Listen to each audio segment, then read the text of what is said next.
Bonsoir à toutes, bonsoir à tous. Bienvenue à cette rencontre en live avec le philosophe, écrivain et méditant Fabrice Midal. Fabrice, on est ravis de vous recevoir à nouveau. La première fois qu'on s'est rencontrés, c'était sur un tapis, c'était dans le 14e, et vous nous donniez des séances de méditation laïque. C'est d'ailleurs l'époque où vous écriviez votre livre « Foutez-vous la paix » qui est devenu un best-seller. Et puis aujourd'hui, c'est pour un nouveau thème qui vous est très cher, qui est donc Suis-je hypersensible ? Enquête sur un pouvoir méconnu aux éditions Flammarion, qui est sorti le 20 janvier, soit quelques jours après la journée mondiale de l'hypersensibilité, qui existe depuis maintenant 2 ans. C'est bien ça ? Absolument. Donc avant de commencer notre discussion, je voulais annoncer à tous les participants du live qu'on allait organiser un petit tirage au sort pour les participants qui seront notamment sur le chat pour gagner des séances, enfin un cours de 6 séances pour découvrir justement le pouvoir méconnu de votre hypersensibilité avec Fabrice Midal. Voilà, qui commencera le 13 avril. Parce que le 13 avril, je ferai pour la 2e fois un cours en 6 séances qui va aider les gens avec des exercices, petits exercices de pratique, des enseignements, d'aider les gens à avoir un tout autre regard sur leur hypersensibilité et leur donner des outils qui peuvent vraiment les aider dans leur vie personnelle, dans le rapport avec les autres et au boulot. Voilà. Donc rendez-vous à la fin du live pour vous dire quel est le gagnant. Alors la première question, cette question, elle ne s'adresse pas à vous, Fabrice. Elle s'adresse à vous, les participants. C'est « Êtes-vous hypersensible ?» Et pour le savoir, on va vous proposer un petit exercice. Donc, Fabrice, je vous donne peut-être la parole pour faire ce premier exercice avec les participants. Alors, d'abord, peut-être ce qu'il faudrait dire pour faire le test, êtes-vous hypersensible ? C'est très, très important de comprendre qu'être hypersensible, c'est pas une pathologie ou une maladie. Donc, on fait le test d'un point de vue un peu ludique, mais c'est très important parce que j'essaie de défendre l'idée que l'hypersensibilité, il y a des gens qui sont hyper sympas, il y a des gens qui sont hyper chiants, et il y a des gens qui sont hypersensibles. C'est pas une nouvelle catégorie qui vous fait rentrer dans une case. Donc c'est pas quelque chose de médical. Et que reconnaître qu'on est hypersensible quand on l'est, c'est un soulagement, mais complet. On se dit « Ah, ça y est, je me comprends ». Donc, je vais vous poser des questions. Si vous répondez oui à plusieurs d'entre elles, il y a de fortes chances que vous êtes hypersensible, mais il n'y a pas besoin d'avoir d'assurance. Si ça vous parle, si vous vous reconnaissez, ça suffit. Ça suffit à enclencher un mouvement qui peut vous libérer. Alors, première question. Est-ce qu'il y a des choses au niveau sensoriel qui sont particulièrement intenses et surprenantes? Est-ce qu'il y a des odeurs qui vous dérangent, des sons particuliers? Moi, par exemple, quand j'étais enfant, je supportais pas de dormir avec des chaussettes. Je supportais pas les cagoules. Et là, encore, il y a certains parfums, vraiment, j'ai beaucoup de mal. Donc, est-ce qu'au niveau des sens, parfum, odeur, il y a quelque chose c'est vraiment fort pour vous? Deuxième question. Est-ce qu'au niveau émotionnel, parfois, vous êtes pris par une émotion intense, alors qu'objectivement, pour les autres, il n'y a rien d'extraordinaire? Est-ce que, par exemple, moi, des fois, j'écoute la radio, il y a quelque chose qui me touche et j'ai vraiment les larmes aux yeux, alors que les gens me regardent, ils ont juste écouté la radio. Voilà. Est-ce qu'il y a des émotions, qui sont vraiment intenses? Troisième question. Il y en a que 6, je vous rassure. Troisième question, est-ce que vous êtes empathique? Est-ce que quand vous entrez dans une pièce, si quelqu'un n'est pas bien, vous êtes un peu comme une éponge, vous sentez là, il y a quelqu'un qui va pas bien, qui est tendu, qui est crispé, ou si quelqu'un vous reçoit et que vous sentez de l'animosité, vous le sentez. Voilà, troisième question. Quatrième question, est-ce qu'au niveau social, donc on a fait sensible, émotionnel, empathique, au niveau social, est-ce qu'au niveau social, vous êtes senti parfois en décalage par rapport à la manière habituelle dont les gens fonctionnent, parce que vous fonctionnez pas exactement comme tout le monde, donc vous êtes senti en décalage dans certaines les relations sociales, c'est pas trop votre truc. Vous aimez bien quand c'est intime, quand il y a quelque chose de vrai, quand c'est sincère, mais juste les sortes de trucs où on bavarde pour rien dire, vous n'êtes pas très à l'aise. Voilà, ça c'est la 4e question. Et 5e question, on va faire que 5, ça sera déjà pas mal. 5e question, est-ce que au niveau cognitif, votre pensée va parfois dans plein de sens différents? Vous voyez, par exemple, moi je suis philosophe, et ben quand je devais faire des dissertations, j'ai vraiment galéré. Après, quand je devais faire mon doctorat, c'était plus facile parce que je pouvais mettre les choses un peu dans l'ordre que je voulais. Mais quand c'est très très cadré, j'étouffe. J'ai l'impression que j'y arrive pas. Mon esprit est plutôt il va dans plusieurs sens. C'est pas tout à fait logique. C'est pas A plus B plus C. Donc des fois, j'ai l'impression que ça pense trop. Voilà. Si vous reconnaissez plusieurs de ces points, il y a de fortes chances que vous êtes hypersensible. Et si vous êtes hypersensible, le reconnaître, ça va peut-être changer votre vie. Merci. Oui, donc là, enfin, j'allais à ma question principale. Qu'est-ce que l'hypersensibilité? Mais bon, comme c'est le thème général, je ne sais pas s'il y a vraiment une réponse. Si, on peut dire l'hypersensibilité, c'est que vous avez beaucoup d'informations. Vous avez une multiplicité d'informations. Par rapport à quelqu'un qui n'est pas hypersensible, vous avez plus d'informations qui viennent. Et c'est pour ça que, ce qui est tout à fait étonnant, c'est qu'on parle sensible, émotionnel, empathique, cognitif. Et donc, l'hypersensibilité permet de comprendre un phénomène qui a plein de strates différentes. Donc, je dirais, c'est ça, vous avez plus d'informations que les autres et c'est trop.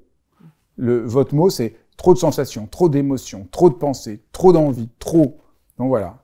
Et j'aime bien cette phrase d'un poète qui s'appelle Marina Tsvetaeva, qui était une très grande poète du XXe siècle et qui disait « Je n'exagère jamais, je minimise tout ».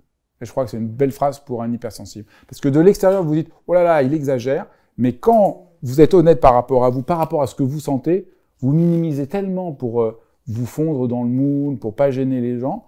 Et donc, ce décalage-là, je crois que c'est assez significatif de l'hypersensible. De se retenir, en fait. Oui, enfin, les gens vous voient comme ayant une forme d'intensité, que c'est trop. Ça ne veut pas dire que vous êtes extraverti. Il y a des hypersensibles introvertis ou extravertis, mais vous ressentez intensément les choses. Et donc, ce trop, quand vous l'exprimez, vous êtes toujours en train d'essayer de l'amenuiser par rapport à l'intensité de ce que vous vivez. Je vois très bien. Alors, donc maintenant, je vous propose un petit quiz. C'est parmi ces 3 personnages, lequel, selon vous, est hypersensible. Et donc là, normalement, on doit s'afficher un petit écran. C'est bien le cas? Oui. Alors, Lucky Luke, Spider-Man et Fabrice Midal. Donc, je vous propose de répondre dans le chat, justement. Voilà, selon vous, lequel de ces 3 personnages individu est hypersensible? Voilà, on va laisser 10 secondes, pas plus. Hein. Alors, on a quoi comme réponse en général? Quelqu'un peut lire les... Midal, les 3. Les trois, Spider-Man. Ok. Vous êtes trop fort. Non mais tout le monde a lu le livre alors. Fabrice Midal, quand même, il y a quelques-uns qui disent Fabrice Midal, chacun différemment, maybe, les 3. Absolument, c'est absolument ce que j'essaie d'expliquer dans le livre. J'essaie de donner des... Lucky Luke, il est hypersensible, pourquoi? Parce que il dit tout le temps, à la fin de tous ces épisodes, « I'm a poor, lonesome cowboy ». Je suis un pauvre cowboy solitaire. Alors ça, c'est la phrase des hypersensibles, très émotionnelle et il a besoin de solitude, et il a plein de cœur, et il voit bien il voit bien les situations avec beaucoup de détails, donc il peut s'engager, il peut faire plein de choses, hein. Il va parler dans certains épisodes à des gens très puissants, mais c'est quand même quelqu'un d'hypersensible. Donc je trouvais que c'était intéressant, et puis je trouvais que c'est intéressant parce qu'on a quand même une image.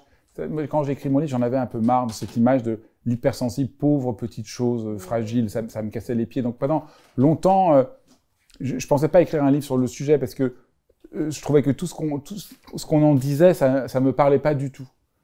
Et puis alors, pourquoi Spider-Man? Parce que alors Spider-Man, c'est quasiment la métaphore de l'hypersensibilité. Parce que Spider-Man, il est un peu différent des autres à l'école. il parle pas trop aux gens, il n'arrive pas trop à rentrer dans le moule social. Mais en fait, il a un don. C'est ça, l'hypersensible, il est un peu différent. Il sait pas, mais il a un don. Et le don est manifesté ici par le fait que il a le don de l'araignée. Mais c'est bien, c'est le don d'une étrangeté. Quand vous êtes hypersensible, vous avez l'impression que vous avez un don, c'est un peu étrange. Et au début, vous dites, ah là là, je sais pas quoi faire de ce don, ça m'ennuie. Si j'avais pas ce don, je serais plus heureux. Ce que fait Spider-Man au début. Et donc, il essaye de se cacher un peu.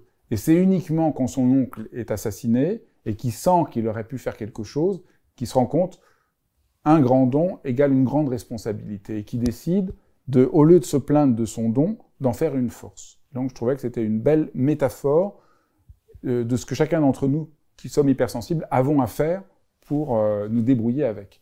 Et je trouvais que c'était un peu plus voilà, c'est un peu plus inspirant d'avoir comme modèle Lucky Luke, Spider-Man, mais il y en a plein d'autres dans le livre, La princesse au petit pois, ou Anne-Sophie Pic, enfin il y en a plein. Ouais. Tout à fait. Et alors vous, Fabrice Midal, comment est-ce que vous avez découvert que vous étiez hypersensible? Alors moi, c'était il y a une dizaine d'années. J'étais à un congrès aux États-Unis et il y a un neuroscientifique qui me dit « Ah, je crois que vous êtes vraiment hypersensible. » Alors je lui dis « Là, je crois qu'on va changer de table. » Parce qu'alors là, moi, me fermer dans une case, déjà, les trucs haut potentiel, HP, tous ces trucs-là, zèbre, j'étais très très mal à l'aise. Je trouvais ça vraiment... HP, je trouvais ça vraiment... Tous. Puis haut potentiel, moi je me souviens, quelqu'un m'avait dit « Vous êtes haut potentiel ». J'avais dit « Ah non, moi je suis bas potentiel ». J'avais pas du tout aimé cette idée que je trouvais très élitiste et tout ça. J'avais l'impression qu'elle allait me remettre dans une case. Ah non. Et il m'a commencé à m'expliquer ce que je vous ai dit sur sensible, émotionnel. Et j'ai eu l'impression, enfin, que quelqu'un mettait les pièces du puzzle et que d'un seul coup, je me reconnaissais. Et ça a été... Ah mais il y a eu un avant et un après. C'est-à-dire... j'avais pas de problème particulier, mais je m'en voulais. Je me suis rendu compte, après avoir parlé avec lui qui m'explique, que sur plein de choses, je m'en voulais.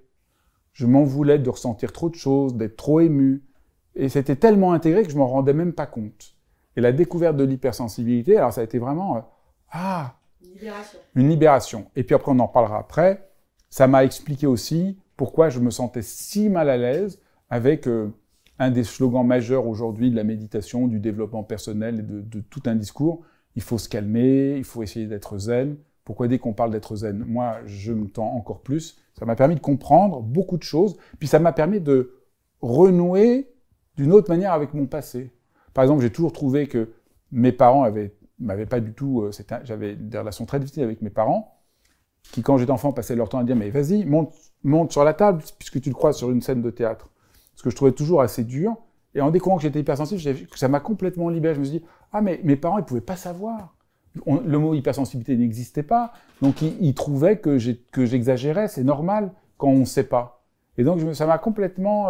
ça m'a permis d'aller de l'avant, de faire la paix avec qui j'étais, et avec mon histoire. Donc, ça a été vraiment... et c'est ça que j'ai voulu faire dans le livre, essayer de donner aux gens vraiment un mode d'emploi qui va les aider eux aussi à plus s'en vouloir. Ou à comprendre leurs proches. Parce que il y a un journaliste qui m'a appelé, le livre était sorti, il me dit « J'ai 3 enfants, et j'ai un de mes fils, depuis des années, je lui dis « Mais arrête avec tes caprices. » Et en lisant votre livre, j'ai compris que non. Et je lui ai parlé, je lui ai dit « Écoute, j'ai lu un livre et je pense que, en fait, ce que tu es, c'est hypersensible. » Et j'ai parlé avec lui, il me dit « C'est vraiment bouleversant, j'en ai les larmes aux yeux. » Il me dit « Et c'est la première fois depuis des années que mon fils, qui a 12 ans, j'avais l'impression de lui parler et de le comprendre. » Donc, il y a quelque chose comme ça que je voulais faire dans ce livre qui permet à la fois aux gens de se réconcilier avec eux, mais aussi de mieux comprendre leurs enfants, leurs parents, un frère. J'ai une amie qui m'a appelé, enfin une collègue de travail qui m'a dit « Je comprends enfin ma sœur. » Parce que c'est très compliqué de comprendre si vous n'avez pas la notion d'hypersensibilité, parce qu'on ne voit pas le rapport entre le fait vous supportez pas les cagoules en laine, tel parfum vous irrite, et puis vous avez plein d'émotions, et puis vous êtes empathique, et puis socialement vous êtes un peu différent, et puis votre pensée elle va dans tous les sens, et puis voilà, on ne voit pas le rapport, d'un coup on comprend, ah d'accord, c'est ça. Et c'est vraiment lumineux. Alors c'est lumineux, mais est-ce que vous pouvez nous dire, à l'intérieur du cerveau, comment ça se manifeste? Alors ça c'est passionnant, parce que moi je voulais vraiment, je suis content que vous posiez la question, parce que j'ai voulu faire dans le livre une grande enquête j'ai interrogé pas mal de neuroscientifiques. Et j'ai trouvé, moi, ça m'a beaucoup éclairé. Ça m'a beaucoup soulagé. On va voir si ça vous éclaire comme moi. Mais par exemple, une des choses que j'ai découvert, c'est notre cerveau, naturellement, il filtre. Par exemple, si je parle avec vous, j'entends moins ce qui se passe autour, je suis moins concerné par autour, je me concentre dans ce que vous faites. Donc c'est mon cerveau a une capacité d'être comme une sorte de filtre qui laisse passer moins de choses extérieures. Et ben le cerveau de l'hypersensible, le filtre est un peu moins serré. Le tamis du filtre est moins étroit, et donc il y a plus de choses qui se passent. Alors, du coup, on voit que c'est pas un fonctionnement bizarre ou anormal, ça a beaucoup d'avantages, ça a des inconvénients et des avantages. L'inconvénient, c'est donc du coup vous avez plein d'informations, donc vous êtes un peu bousculé, mais l'avantage c'est que vous avez plus d'informations que les autres. Et donc parfois, quand on est dans un mode très concentré, on appelle ça parfois le réseau exécutif du cerveau, on est vraiment très concentré, on est un peu comme dans un tunnel, donc on atteint ce qu'on veut faire, mais l'inconvénient c'est qu'au bout d'un moment, c'est un peu ennuyeux, c'est un peu plat. Et donc, c'est intéressant d'aller dans le mode du réseau par défaut, où d'un seul coup les choses sont plus ouvertes et on laisse venir des informations. Et donc l'hypersensible, au fond, ça a aussi beaucoup d'impact sur la créativité. Ah, mais ça c'est central. La créativité, qu'est-ce que c'est? Les hypersensibles sont des hypercréatifs, et si vous voulez être hypersensible, si vous voulez être créatif, vous devez essayer d'entrer en mode hypersensible, même si vous ne l'êtes pas. Et c'est par exemple ce que fait, prenons le truc le plus connu, Newton. Newton, il doit essayer de comprendre un truc, alors il est devant sa feuille, il n'y avait pas d'ordinateur à l'époque, alors il écrit, c'est et il n'y arrive pas. Donc il va se promener dehors, il voit une pomme tomber, il comprend la gravité. Mais qu'est-ce que ça veut dire? Pourquoi la pomme? Et il comprend. Qu'est-ce que ça veut dire? Ça veut dire qu'on résout les difficultés, non pas en étant dans un mode ultra concentré, mais en réouvrant le champ de sa conscience, et en allant en mode hypersensible. Vous voyez, pourquoi je dis qu'il est hypersensible? Parce qu'il perçoit plein de choses, et les choses se mettent en ordre. C'est ça le réseau par défaut. C'est absolument passionnant, parce que pendant longtemps, on disait le cerveau fonctionne quand vous faites une tâche. Quand vous allez vous promener, vous faites rien.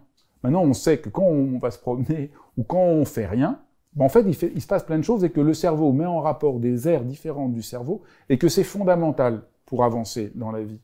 Et donc voilà, par exemple, donc on comprend, disons, les neurosciences nous permettent de comprendre que l'hypersensibilité est un mode tout à fait naturel de l'esprit humain, et juste certains, enfin tout le monde passe d'un mode à l'autre, un mode, disons, concentré à un mode ouvert, où il y a plus d'informations, et juste les hypersensibles, par naissance, et c'est génétique, ont d'emblée un accès à ce mode-là, qui peut donc leur jouer des tours quand ils n'ont pas le bon mode d'emploi ou la bonne carte de géographie. C'est-à-dire vous n'avez pas la bonne carte de géographie quand vous êtes hypersensible, et bien parfois vous roulez à contresens. Et c'est vraiment emmerdant si vous êtes sur l'autoroute et vous roulez à contresens. Et c'est ce qui passe pour beaucoup d'hypersensibles. Et quand vous avez le bon mode d'emploi, ben vous n'avez plus de problème.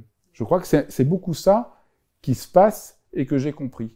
Donc du coup, vous voyez, on voit que mon engagement dans l'hypersensibilité ne ressemble pas à cet engagement qui est souvent fait par qu'on est une pauvre petite chose et qu'on a besoin d'aller peut-être voir un psychologue pour parler de nos problèmes. Non, vous avez un don génial. Vous êtes... mais il faut juste comprendre comment ça fonctionne. Donc c'est pour ça que je suis content que on parle dans le livre, je donne plein d'autres clés des neurosciences, mais voilà, disons, une clé que je trouve très, très éclairante. C'est fascinant de se dire que, aussi, de dire que quelqu'un qui n'est pas hypersensible, justement, il peut essayer de devenir, pas de devenir, mais d'ouvrir son spectre de l'hypersensibilité, quoi. Et regardez, vous prenez un grand cuisinier. Un grand cuisinier, s'il ne développe pas d'hypersensibilité dans sa cuisine, ben, il va stagner. Un vigneron, s'il n'est pas hypersensible, il ne va pas aller très loin. Donc les gens développent. Un prof, un journaliste, dans n'importe quel métier. Tous les métiers, au fond, un médecin, tous les métiers, vous apprenez à développer une forme d'hypersensibilité, à laisser tomber le réseau exécutif pour avoir le plus d'informations et sentir des choses de plus en plus finement. C'est absolument extraordinaire. Mais c'est juste dingue. La subtilité extraordinaire. Et donc, on pourrait dire... Vous voyez, c'est ça que... C'est important de dire ça. Si on n'est pas hypersensible, on est vraiment emmerdé dans la vie. Parce que beaucoup de gens... Je comprends, les gens qui sont hypersensibles ont beaucoup souffert de l'être. Et c'est très douloureux. C'est pour ça que j'essaye vraiment de montrer, mais en réalité, vous avez une chance. Il faut juste la travailler, mais c'est une chance. Tous les grands, dans n'importe quel métier, sont des gens qui ont réussi à développer leur hypersensibilité. Soit qu'ils l'ont génétiquement, soit qu'on peut le développer parce que c'est quelque chose de tout à fait naturel. En plus, c'est intéressant. On le repère même chez certains animaux. Il y a des études sur les grands singes, et on arrive à repérer qu'il y a à peu près le même nombre de populations chez les grands singes que chez les êtres humains, de gens qui sont hypersensibles. On arrive même à faire des tests chez les bébés pour repérer l'hypersensibilité. C'est vraiment passionnant. On est en train de découvrir des choses très... Ça, c'est pas dans votre livre, je crois. Je parle un peu dans mon livre du côté darwinien sur l'hypersensibilité. Oui, donc après, je rentre pas tout à fait dans tout ce qu'il y a sur les singes et les expériences sur les bébés, mais j'essaie de montrer la lecture darwinienne de l'hypersensibilité qui permet de montrer que c'est tout à fait naturel et que dans toute société humaine, il y a toujours eu le même nombre d'hypersensibles et que c'est essentiel à la théorie de l'évolution. Parce que dans une société, s'il n'y a pas des hypersensibles qui, en temps de guerre, permettent de voir les dangers que les autres ne voient pas, ça va poser des problèmes.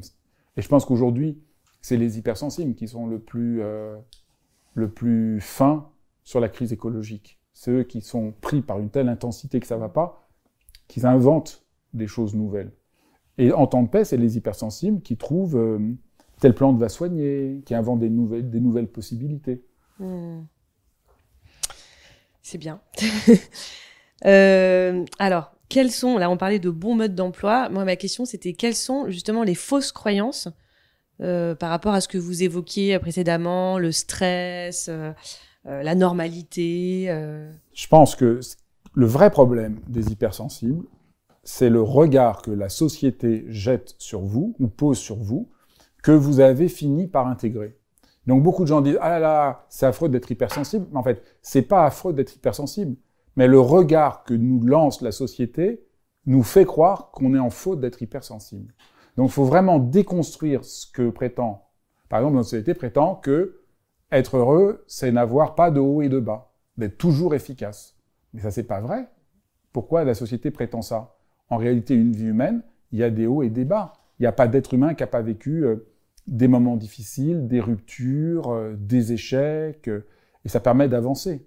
Mais là, et donc quand on est hypersensible, évidemment, on passe par des hauts et des bas. C'est quelqu'un vous dit une phrase, ça vous retourne, vous êtes blessé, donc vous aimeriez bien ne pas sentir. Mais qu'est-ce que ça veut dire, cette idée qu'en ne ressentant pas, on serait plus heureux ? Ce n'est pas du tout vrai.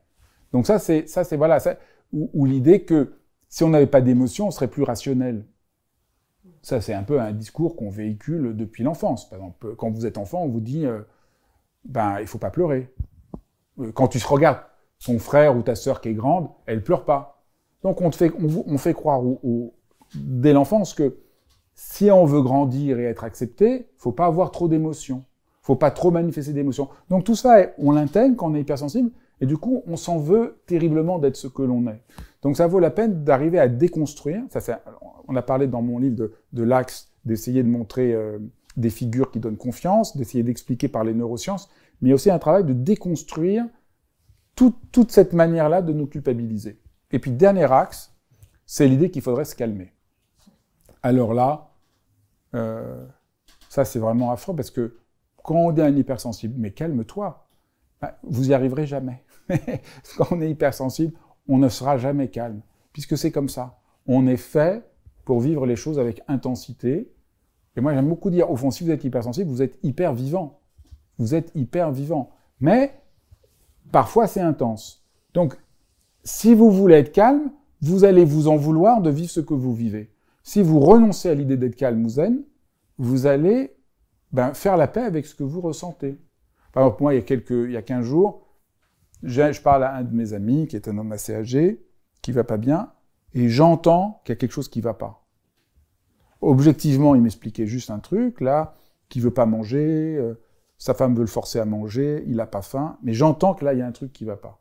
Et au milieu de la nuit, je me réveille, j'arrive pas à dormir, et j'envoie un texto à un de mes amis qui est médecin, et on le rappelle le lendemain matin, on lui dit, il faut que tu ailles tout de suite aux urgences, et effectivement, il avait un vrai problème. Mais avant, je m'en serais voulu, je me dis, mais pourquoi, pour une simple conversation, ça m'empêche de dormir ? Maintenant, j'apprends à écouter ce que je sens. Donc, je suis pas calme, mais je suis vivant. Et parfois, c'est trop, parfois, c'est inconfortable, Mais j'ai appris à apprécier qu'une vie humaine, c'est pas forcément une vie toujours confortable et que le vrai bonheur, c'est pas que tout soit confortable. Voilà, le bonheur, c'est aussi de pouvoir être là pour des gens qui ont des difficultés, c'est pouvoir ouvrir son cœur, c'est pouvoir... Donc ça change beaucoup. Et vous qui êtes méditant, vous conseillez quel type de méditation? Alors, je suis très, très opposé à la méditation comme elle est présentée aujourd'hui, et en particulier la pleine conscience, qui, à mon avis, est une catastrophe pour un hypersensible. Mais ça me regarde, c'est mon point de vue. Mais moi, j'ai essayé, il y a maintenant un grand nombre d'années, d'essayer de faire ces méditations dans lesquelles on vous dit de regarder passer les pensées, passer comme des nuages dans le ciel. Ça m'a fait chier. J'ai essayé de me calmer, j'y arrivais pas du tout. J'ai essayé de suivre ma respiration pour être plus zen. J'étais de plus en plus énervé. Donc ça a été vraiment un fiasco et je me sentais de plus en plus mal et incapable. Pourtant, c'est pas comme ça que j'avais reçu la méditation. Moi, j'ai reçu la méditation, j'avais 20 ans. C'était pas du tout ça qu'on m'avait présenté. On m'a présenté vraiment la méditation comme une manière d'entrer en rapport à ce que je sens, sans jugement, avec vraiment ouverture de cœur et vraiment... pas quelque chose de protocole, comme maintenant c'est devenu la pleine conscience, il y a un protocole, tout le monde suit le truc à la lettre, mais quelque chose de complètement vivant, nouveau, enfin sans arrêt, très émotionnel, qui n'a pas du tout peur des émotions. Et alors, donc, moi, plus on me dit de méditer pour me calmer, moins j'y arrive. Je vois beaucoup de gens qui essaient de pratiquer ces trucs de pleine conscience et qui n'y arrivent pas, et qui pensent qu'ils ont un problème. Ils n'ont pas un problème. C'est que cette approche n'est pas du tout pour eux. Ça peut être bien pour certaines personnes, mais en tout cas pas pour les hypersensibles. Et donc voilà, j'espère qu'on voit, c'est se calmer n'est pas possible. Vous pouvez faire la paix avec ce que vous êtes, mais vous ne pouvez pas être calme. Et faire la paix avec ce que vous êtes, c'est beaucoup plus profond qu'être calme. Vous pouvez apprendre à faire confiance dans ce que vous ressentez. Vous voyez, ça c'est... Donc ça, et alors quand j'ai fait ça, non seulement j'y arrivais pas, mais comme je suis un peu entêté, je l'ai fait vraiment intensément. Et à un moment, je commençais à y arriver. Alors je me sentais de plus en plus mort. J'arrivais à être un peu zen, parce que quand vous pratiquez toute la journée, et je sentais que c'était pas vraiment vivant, qu'il y avait quelque chose qui était pas juste. Donc moi, je crois pas du tout, vous voyez, je crois pas du tout dans l'observation. Vous voyez, on entend beaucoup la méditation comme « je m'observe » ou « je suis en pleine conscience ». Vous voyez, je suis conscient de ce que je fais. Si je suis conscient pendant que je parle, moi, je préfère m'oublier que d'être conscient. Parce que quand on est hypersensible, vous êtes déjà conscient de tellement de choses que ce qui est beaucoup mieux, c'est que vous soyez moins conscient. Donc moi, je suis plutôt pour la non-conscience. Vous pouvez manger en pleine conscience. Donc vous mangez, vous buvez en pleine conscience. Je bois et j'essaie de me regarder pendant que je bois, ou de m'observer boire. Moi, je préfère quand je bois, m'oublier, juste me réjouir que je bois, en m'oubliant, en me réjouissant de ce que je sens, en explorant ce que je sens. Donc voilà, donc pour moi, ça a été une libération, quand j'ai compris que j'étais hypersensible, de comprendre que il n'y avait pas un problème avec moi, c'est juste que pour moi, l'approche de pleine conscience, qui encore une fois, moi je connais plein d'amis qui l'enseignent et que je comprends très bien et que je respecte, mais en tout cas, ça me semble pas du tout pour moi, pas du tout pour un hypersensible, et pas du tout fidèle en tout cas aux manières dont moi j'ai reçu la méditation. J'ai quand même l'impression que la méditation de pleine conscience, c'est vraiment une sorte d'invention un peu puritaine quand même. Parce que c'est quand même l'idée qu'il faut pas être, que c'est mieux de pas être en colère, de pas être triste, de pas être ceci.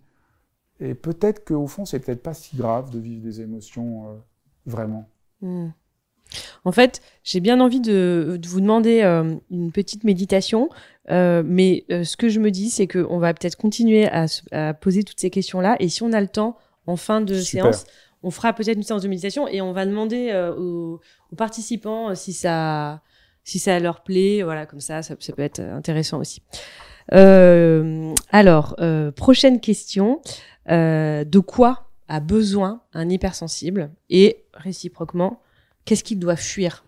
Il a besoin d'amour. Les hypersensibles, ils ont besoin d'amour. Voilà, un hypersensible, il ne peut pas vivre dans un monde sans amour. Et comme aujourd'hui, l'amour, on considère que c'est un peu ringard, c'est un peu à côté, vous voyez. Et un hypersensible, il ne peut pas travailler sans amour. Moi, par exemple, qui suis hypersensible, à l'école, quand j'avais un prof avec qui j'avais un lien, amour, mais un lien affectif, un lien de tendresse, et je me dépassais. Alors du coup, j'avais une scolarité très singulière. En classe de 3e, j'avais un prof d'histoire, mais alors vraiment qui a complètement compris mon hypersensibilité. Donc j'étais premier de la classe. Et il mettait dans tous les bulletins, très bon élève, mais attention, il faudrait travailler dans les autres matières. Parce que les autres matières, j'étais quasiment le nul de chez le nul. Et puis après, l'année suivante, il n'était plus là. Mais j'avais un prof de littérature, mais génial. Donc, j'adorais. J'ai même été très très bon en espagnol. Je connais plus un mot d'espagnol, mais j'avais un prof, mais il était tellement extraordinaire, tellement sympathique, chantait tellement un lien entre nous. Et donc voilà, les hypersensibles, ils ont besoin d'amour, ils ont besoin d'affection, ils ont besoin de sincérité. Dans une boîte, les hypersensibles sont souvent des gens qui se défoncent, qui veulent, qu'en font énormément, parce qu'ils ont besoin que ce soit vrai, que ce soit sincère. Et évidemment, il faut qu'ils se protègent, parce que des fois, dans certaines boîtes, on va abuser du fait que pour eux, ce qu'ils font, leur engagement, le fait que ça a du sens, ils veulent tellement bien faire, c'est tellement important pour eux, que dans certaines boîtes, on abuse de ça. Et comment on se protège ? Mais il faut savoir à un moment dire non, c'est-à-dire il faut vous protéger, il faut pouvoir dire non, parce qu'il y a des formes de management qui sont extrêmement, qui vont abuser du fait que c'est tellement important pour vous de faire un projet bien. Vous prenez tout à cœur. Un hypersensible, il prend tout à cœur. Je crois que c'est vraiment, mais en même temps, c'est génial. Heureusement que c'est vrai que beaucoup de gens disent que quand on est hypersensible, c'est compliqué le monde du travail. Oui et non. Quand vous êtes hypersensible, vous êtes toujours un peu en décalage avec la logique gestionnaire habituelle, mais en même temps, c'est vous qui créez tout le temps. Donc vous avez toujours votre place, parce qu'on a toujours besoin de vous. Parce que c'est vous qui créez, c'est vous qui avez des idées que les autres n'ont pas. Les gens restent dans leur protocole. Voilà, c'est ça. C'est intéressant parce que c'était hier ou aujourd'hui que Emmanuel Macron a raconté que en Europe, on a été trop rationnel sur les vaccins, et donc on n'y a pas trop cru, donc on n'en a pas par rapport aux Américains. Ben voilà, ça c'est typiquement, on a en ce moment des politiques qui sont hyposensibles. C'est très problématique, vous voyez, par rapport à ce qu'on parlait de la créativité, croire, inventer, etc. Donc je trouve ça intéressant, cette remarque par rapport au sujet. Moi, je suis vraiment convaincu que le drame que nous avons aujourd'hui, c'est que nos responsables politiques sont hyposensibles. Et que c'est très, très problématique. Bon, enfin, c'est pas le sujet de ce soir, mais ça serait vraiment passionnant d'essayer d'examiner beaucoup de choses à partir de cette lumière-là. Parce que quand vous êtes hypersensible, vous parlez aux gens. Vous n'êtes pas en train de vous cacher derrière des protocoles. C'est ça que j'aime pas plein de choses. J'aime pas trop les protocoles. Je trouve que les protocoles, c'est bien à un moment, mais ça finit vite par vous enfermer. Et au niveau politique, aussi bien qu'au niveau de la méditation, que plein de choses. Et pour revenir sur le travail, enfin l'hypersensible dans le cas du travail, est-ce que il est mieux en télétravail Est-ce que ça se passe mieux pour lui parce que justement il est Oui et non, parce que ça dépend. Les hypersensibles, ils n'ont pas de mal avec la solitude. C'est important pour eux de se sentir seuls, de faire la paix avec le silence, la solitude. Ils se ressourcent dedans. Et comme il y a souvent beaucoup d'informations, avoir un moment de solitude, c'est juste extraordinaire pour eux. Mais ils aiment bien aussi des relations vraies. Donc si au travail, il y a des émulations, on peut se parler de cœur à cœur, on peut inventer des projets, c'est exaltant pour eux. Donc voilà un peu, disons, les deux axes de ce qui font du bien à un hypersensible. Je crois que les hypersensibles aujourd'hui souffrent, ont de la chance, enfin, les hypersensibles ont un atout. Ils sont contents d'être chez eux, en télétravail, la solitude ne les gêne pas, mais ils ont un problème, c'est ces réunions qui n'en finissent pas par Zoom ou Teams. Alors là, ça devient un cauchemar pour un hypersensible. Pourquoi ? Parce que c'est froid, parce que c'est routinier, parce que c'est mécanique, parce que... Alors là, vous êtes encore plus dans le protocole. Chacun y va de son protocole. Encore en vrai, vous arrivez à pousser les choses, à faire qu'il se passe quelque chose. Vous pouvez regarder les gens, vous pouvez faire bouger les lignes. Alors là, avec ces réunions dans lesquelles tout le monde met plus, on voit même pas le visage des gens. Moi, je suis éditeur, puisque j'enseigne la méditation dans l'école de méditation de manière bénévole. Mon métier, c'est d'être éditeur. Donc, mon métier d'éditeur, parfois, on a des présentations de livres aux représentants. On rentre dans une salle, vous avez 30 personnes, vous avez 5 minutes pour parler d'un livre. Alors, c'est assez stressant, mais vous avez les gens en face de vous. Maintenant, on me demande de faire ça en visioconférence, je ne vois pas un visage. On me dit, c'est à toi, parle. Je ne sais pas à qui je parle. Je trouve ça très douloureux. Là, ça vous va parce que heureusement, on est plusieurs sur ce plateau. Ouais. Et là, du coup, c'est vrai que c'est plus chaleureux que se retrouver face à une caméra. comme vous l'avez dit, moi je trouve ça bien. On s'est vu à de nombreuses reprises. Vous m'aviez interrogé avant même que je fasse foutez-vous la paix. Ça participe de la manière dont je vous parle.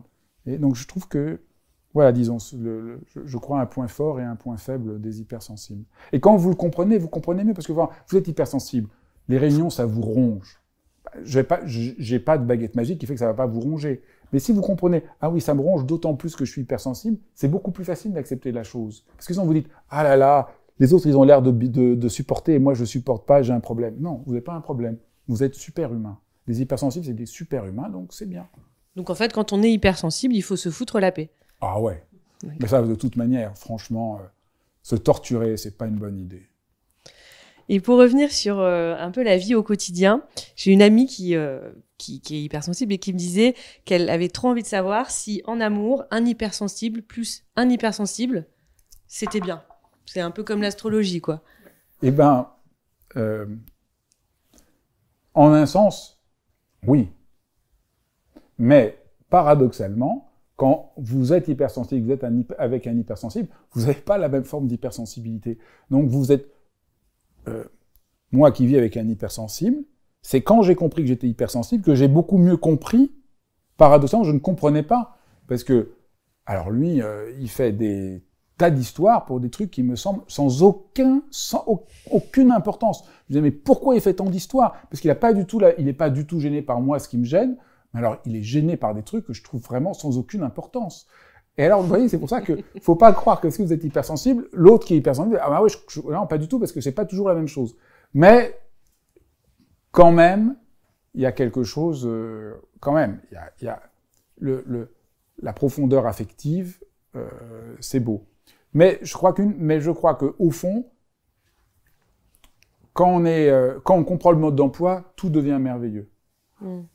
J'ai un banquier qui est hyper sympa, donc je lui ai donné mon livre. Et il m'a appelé, il m'a laissé un message. Alors, je vais pas le passer là, mais ça serait... Mais il m'envoie un message, il me dit « Je suis en train de lire votre livre, je suis au 3e chapitre, et tout le temps, je me demande « Mais comment se fait-il que M. Midal connaît mieux ma femme que moi ?» Ça m'a beaucoup touché. Mais du coup, je lui ai reparlé, et il me dit « Mais je la comprends. » Donc je crois qu'au fond... le principal, c'est pas tant est-ce qu'on veut avec un hypersensible ou pas, c'est tant qu'on peut se comprendre, qu'on comprend, ça va. Et après, il y a des gens qui sont pas hypersensibles et qui respectent très bien l'hypersensibilité. Vous avez des gens hypersensibles qui sont terrorisés de l'hypersensibilité. Donc on peut vivre très heureux avec quelqu'un qui est pas hypersensible si ça peut être complémentaire. Voilà. D'accord. On va encore continuer à parler de compatibilité. Je me posais la question sur le sujet de la ville. La ville pour un hypersensible. Ah, moi, pour moi, c'est génial. Donc je pense que il faut pas du tout croire que il y a des hypersensibles qui ont besoin beaucoup de nature. Moi, je suis un citadin. Je suis tellement heureux en ville et ça me gêne pas du tout. Au contraire, vous pouvez manger des trucs mais géniaux. Moi, je suis un hypersensible qui adore manger. Donc déjà, moi, ça me réjouit. Vous pouvez manger des gâteaux, mais sublimes, des glaces extraordinaires, des trucs, mais juste dingues. Vous pouvez... alors là, on peut plus rien faire, mais moi, par exemple, un de mes rituels, c'est d'aller écouter de la musique. Je crois que c'est une des choses qui me fait un bien fou. Je m'assois, j'écoute de la musique, je vais à un concert, j'écoute de la musique. Alors ça, pour moi, c'est bien. Mais chacun, au fond, doit découvrir quel est le rituel que je fais qui me permet de me foutre la paix, de me ressourcer, d'avoir moins de pression. Est-ce que c'est la nature? Est-ce que c'est le sport? Moi, par exemple, j'aime beaucoup nager. Alors, nager, d'un seul coup, ça aussi, ça me permet de revenir à quelque chose de simple qui me ressource. Donc, il y a pas un profil d'hypersensible. C'est pour ça que c'est génial. Il y a autant de manières, il y a autant d'êtres que de manières d'être hypersensible. Il y a des hypersensibles formidables, il y a des hypersensibles qui sont pas formidables. Il ne faut pas croire que tous les hypersensibles sont forcément formidables. Mais donc, il y a plein de manières différentes de le vivre. Donc, la ville, ça peut être formidable pour... Je sais qu'aujourd'hui, la plupart des gens disent que c'est dur de vivre en ville. Mais moi, j'adore. Je me suis promené dans Paris hier après-midi. La lumière était tellement belle.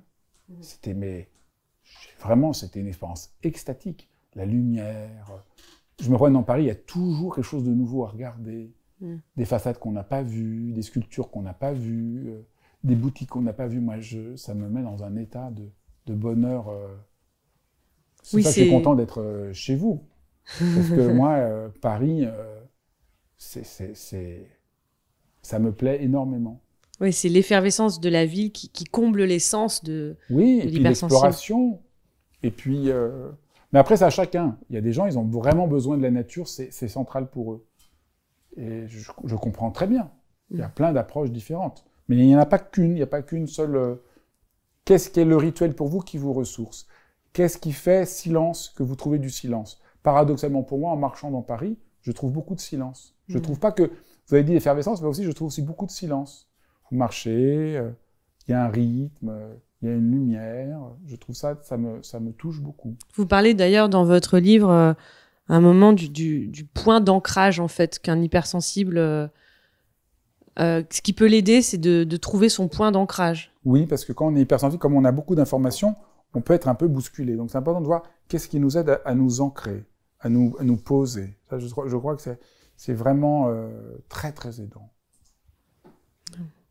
Alors, on a sauté pas mal de... Voilà, donc voilà, quel est votre point d'ancrage? Je trouvais que c'était une question qui était intéressante de poser aux participants. Vous pouvez participer via le chat, essayer de... Je crois que l'exercice, c'était de... Voilà, faire une sélection sur les points d'ancrage et par élimination se dire, en fait, enfin, je vous laisse parler par élimination se dire quel est, avec tous ces lieux dans lesquels je me sens bien, celui qui est vraiment mon point d'ancrage auquel je peux penser. Le lieu ou la chose que vous faites qui vous aide à vous ancrer et à sentir que là, ça va, vous êtes à votre place. Comme vous êtes souvent bombardé par plein de choses, des fois, vous avez l'impression que vous êtes bien nulle part. Et donc, qu'est-ce qui fait? Alors voilà, je vous ai dit, moi, ça peut être me promener, ça peut être nager. Mais qu'est-ce que c'est pour vous? Ça, c'est vraiment intéressant d'essayer que chacun se pose la question. Parce qu'après, quand on l'a repéré, c'est plus facile de le cultiver dans sa vie. Et de dire, ah, mais oui, pour moi, c'est ça. Et souvent, on s'autorise pas. On trouve ça un peu bébête, ou, vous voyez, c'est, au fond, quel est votre... Une fois qu'on l'a reconnu, moi, par exemple, pendant longtemps, j'avais pas reconnu que la musique, c'était ça pour moi. Et je dis, j'avais pas le temps et tout. Maintenant, je me suis imposé. Enfin, là, je peux plus, mais je me suis imposé. Mais même chez moi, il y a des soirées, j'écoute de la musique, je fais rien d'autre. Et je sens, j'ai toujours des prétextes pour pas le faire, mais quand je le fais, je sens qu'après, je me sens beaucoup mieux, que j'ai besoin de ce temps-là. Alors, je sais pas si on a quelques réponses, quelques participants qui c'est une tellement belle idée sont en train de décrire quel est pour eux leur point d'ancrage ou leur activité qui leur permet de...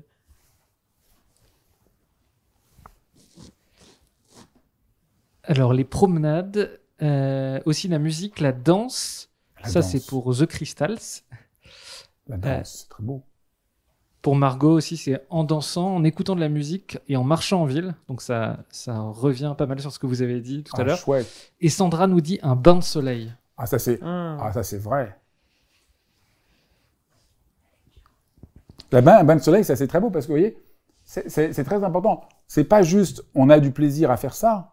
Parce que moi, c'est beaucoup plus profond. Si on fait un bain de soleil, d'un seul coup, on est reconnecté à quelque chose de profond en soi. On est ressourcé. C'est très profond. Alors là, il y en a une assez exceptionnelle. Lecture dans un hamac. Peindre, pour Raphaël, c'est quand je cours. Pour Sophie, c'est le sport. Pour Stéphanie, c'est chanter. Voilà, il y en a beaucoup qui disent lire, apprendre, voilà, se balader. Le yoga aussi. Manger des trucs délicieux pour Mélie Mialo. C'est bien apprendre, ça c'est très très bien apprendre. Vous voyez, ça c'est très intéressant pour certaines personnes qui sont hypersensibles en apprenant ça. Alors ça aussi par exemple, moi j'ai pas du tout compris pourquoi j'ai fait de la philo. Parce que moi ça m'a beaucoup aidé à me poser. Le fait de devoir faire un effort pour essayer de comprendre les choses fait qu'en essayant de comprendre, ça m'a aidé à ne plus être juste submergé par ce que je sentais. Donc le fait d'apprendre pour moi ça c'est vraiment très aidant. Donc voilà, chacun a à trouver qu'est-ce qui fait que ça apaise l'intensité? Vous voyez, ça apaise, pas ça calme, mais ça apaise l'intensité. Et ça, c'est vraiment très touchant. C'est vraiment une belle idée d'avoir fait ce partage. C'est très touchant. Ouais, merci beaucoup pour vos partages. Et justement, en parlant de partage, là, c'est l'intérêt des lives, c'est justement de pouvoir donner la parole aux participants. Donc, on cuisine un petit peu le live en direct et je voulais savoir si vous aviez des questions. Maxime, tu nous dis? Vous pouvez poser toutes les questions et Maxime peut même poser les questions les plus difficiles. C'est très bien. Alors, n'hésitez pas donc dans le chat à poser des questions. Alors, on en a noté déjà plein parce qu'il y a eu beaucoup de questions. Est-ce qu'il y a un lien entre l'hypersensibilité et le TSA, donc les troubles du spectre de l'autisme? Non, je ne crois pas. Parce que non, je ne crois pas. C'est pas du même ordre. Comment se décharger par le sport, la méditation, l'écriture? Est-ce que vous avez un conseil? Je dirais qu'il ne faut pas se décharger. Parce que c'est pas qu'on est chargé. C'est et ça c'est très intéressant, je pense qu'il faut faire l'inverse. C'est-à-dire, on a l'impression qu'on est hypersensible, qu'il faut prendre une gomme et enlever l'intensité. Pas du tout. Il faut explorer son intensité, travailler son intensité. Ça c'est un peu... Si ça intéresse les gens, j'en parlerai davantage dans mon cours en sciences, parce que c'est un peu... Il faut apprendre ça. Mais c'est ce que je disais un peu quand je parlais d'un grand cuisinier. Un grand cuisinier n'a pas essayé de décharger son hypersensibilité. Il va essayer de travailler pour en faire un don. Et je crois que c'est ça qu'il faut réussir à apprendre. Donc, c'est comment? Comme Ratatouille. Oui. Et donc, c'est le contraire de ce qu'on croit. Et je crois que, par exemple, beaucoup de gens...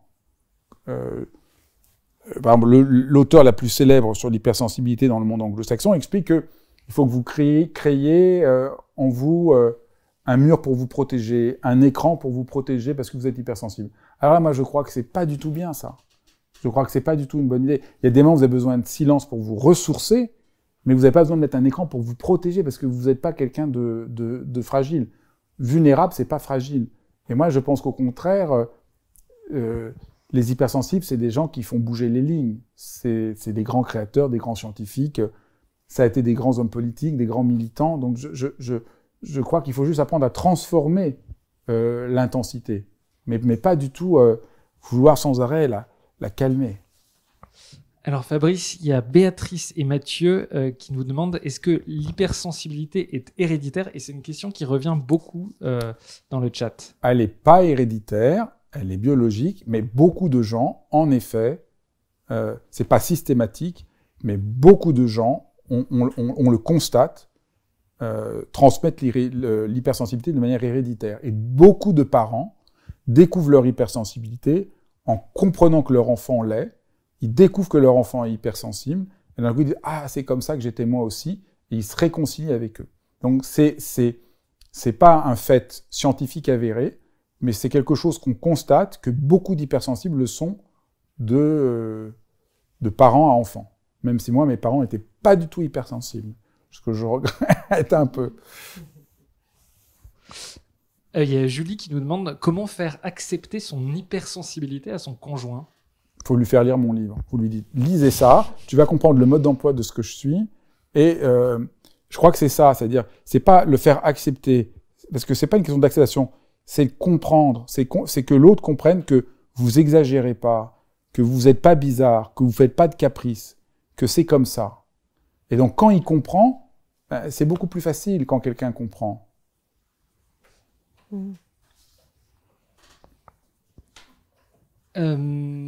Alors, il y a Sophie qui avait une question assez touchante. Elle est partie dans le chat, donc je la vois plus, mais elle disait qu'elle n'arrivait plus à pleurer et que ça lui posait des problèmes, justement. Comment réapprendre à pleurer quand on est hypersensible? Sans doute, alors après, mais sans doute qu'on n'arrive plus à pleurer, c'est parce que quand on est hypersensible, on finit par adopter une sorte de carapace. On a tellement intégré qu'on est en faute de l'être, et donc je crois qu'en réhabilitant notre hypersensibilité, ça transforme profondément les choses. Donc je ne crois pas qu'il faut essayer de se forcer à pleurer, il faut juste comprendre qu'on n'a pas besoin de s'excuser d'être ce que l'on est. Et ça permet de transformer la chose. Mais c'est une question intéressante parce que ce qu'elle veut dire ici, c'est que en ayant parfaitement joué le jeu et en ne pleurant plus, eh ben elle se rend compte qu'elle n'est plus assez vivante et elle le regrette. Et ça, c'est bien ça permet bien de comprendre l'ambiguïté de l'hypersensibilité. Alors ça, c'est une autre question qui revient souvent. Est-ce qu'il y a un lien entre l'hypersensibilité et le burn-out?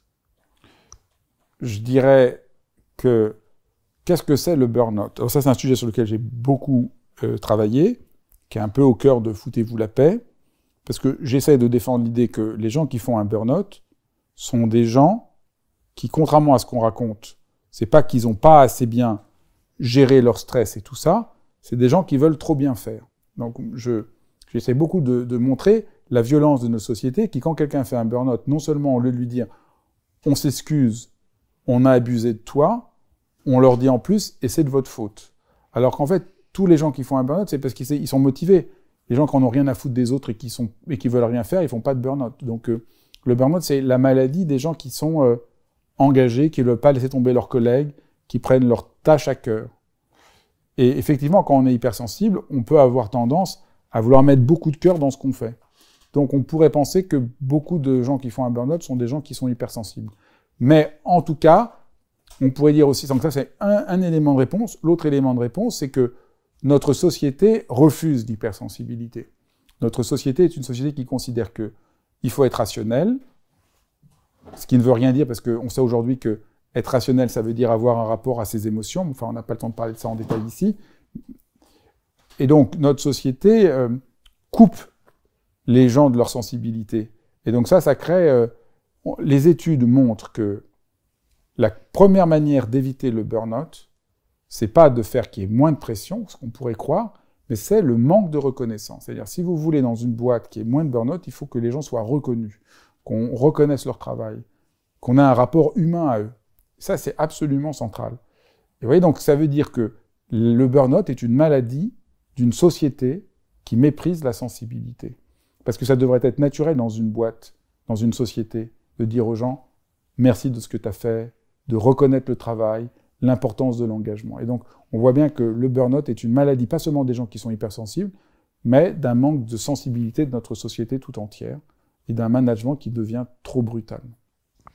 Alors, il y a Saphir qui nous demande comment réagir à une émotion qui est trop intense. Il faut accepter que l'émotion est trop intense. Il faut laisser tomber l'idée qu'on ne devrait pas ressentir des émotions trop intenses. Il faut sentir aussi que c'est une chance de vivre des émotions trop intenses. Et je crois que si on commence... C'est la première étape. Après, il y a plein d'approches pour travailler avec les émotions. Moi, je fais une méditation. Les méditations que je fais, c'est souvent des méditations je fais une méditation très détaillée pour travailler sur les différentes émotions, comment les apprivoiser, comment transformer les choses, comment reconnaître la dimension sacrée de la colère, le sentiment de culpabilité, le sentiment de peur. Bon, après, toutes les émotions ont une manière différente. Mais disons, l'idée centrale, c'est pourquoi il faudrait ne pas avoir d'émotions fortes. Vous voyez, ça, c'est encore un conditionnement tout à fait singulier. C'est quand même très beau de vivre des émotions, d'être vivant. Alors, quand on est hypersensible, la peur du vide, du non-sens peut devenir très oppressante et paralysée. Comment la gérer? La peur du non-sens, eh ben, il faut s'écouter. Là, la question, c'est quand vous sentez que c'est vide parce que vous êtes coupé de vous-même, que vous ne vous autorisez pas à explorer ce qui est en vous. Et donc, à nouveau, on va dans la direction que j'essaye de montrer, que le chemin de l'hypersensibilité, c'est l'acceptation, l'exploration de ce qu'il sent. Par exemple, dans les exercices que j'aime encourager les gens à faire, c'est vrai que c'est un peu compliqué de faire ça comme ça, parce que il faut être un peu précis et détaillé, mais c'est apprendre les gens à explorer ce qu'ils sentent. Et à première vue, ça semble contradictoire, parce que si je suis submergé par ma joie, ma peur, mon inquiétude, j'ai envie de trouver un truc pour le gérer et ne plus le sentir. Mais en fait, c'est l'inverse. C'est en explorant, en écoutant, parce qu'au fond, toute émotion nous dit quelque chose. Qu'est-ce qu'elle me dit, l'émotion-là?